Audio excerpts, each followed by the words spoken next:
As an academic, my work is frustratingly bound by rigidity. Everything about my home planet, Humorous and antics, emphasizes order and precision, from our symmetrical architecture to the carefully calculated patterns in our art.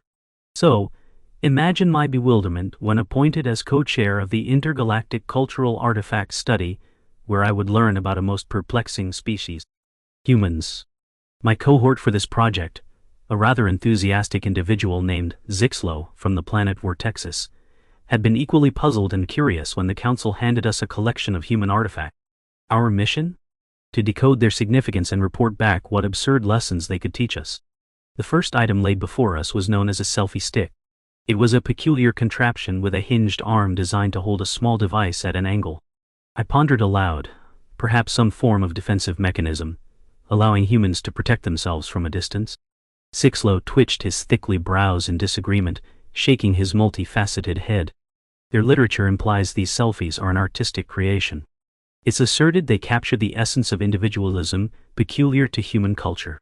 We extended the arm and attached a replicated communication device, known as a smartphone, preparing to uncover the mystery.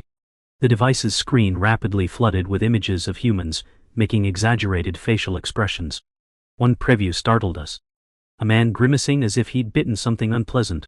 Zixlo commenced a series of speculative lectures on facial portraiture and recorder dedication, noting it demonstrates self-inflicted visual humor, reflecting humanity's inclination to laugh at themselves. Consider the implications on species-wide morale. I made a notation in my dossier that human society found strength in their whimsical self-views, a concept utterly foreign to Numerians. Our next artifact was a series of small statues, all curiously individualized and capturing animated human expressions, rather than stately ones. Among them was a bronze figure of a literate human in mid-chuckle, the mouth agape as if engaged in humor. Zixlo was entranced by these immutable fragments of delight. Humans sculpt themselves in immortal expressions, not of reverence or authority, but of camaraderie and joviality, Zixlo observed, flicking his appendage over the features. A far cry from our structured immortalization of leadership. Realizing the statues were otherworldly odes to emotion, I added another layer to our steadily growing report. Humans found profundity in playfulness, and commemoration in cheer. Eager for further truths, we laid out the item known as a Rubik's Cube.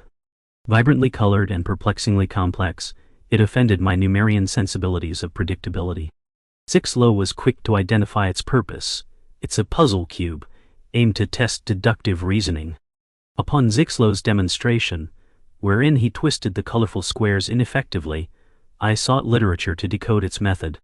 Remarkably, humans reportedly solved it without instruction or guide. It appeared the cube was a legacy of intuitive logic. I marveled at the human confidence to proceed without prior learning. For any Numerian, the notion bordered on reckless, yet these earthlings seemed to thrive amidst uncertainty. Surely there was merit in their boundless perseverance. In final review, our report took an unexpected turn into the poetic. The project's focal lesson had been the very unrestrained existence of humans.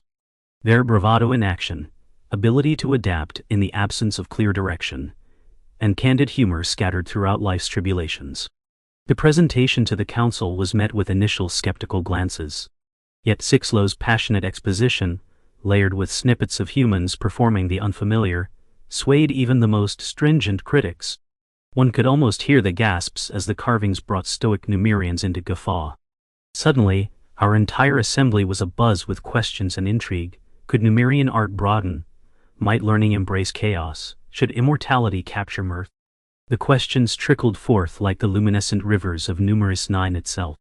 Upon completion, I was filled with amusement akin to that of our human subject. For leading a species that once saw perplexity in play, we now collectively celebrated it as an era of exploration anew. I may still not fully understand all that is human, yet through artifacts from selfies to statues I know this.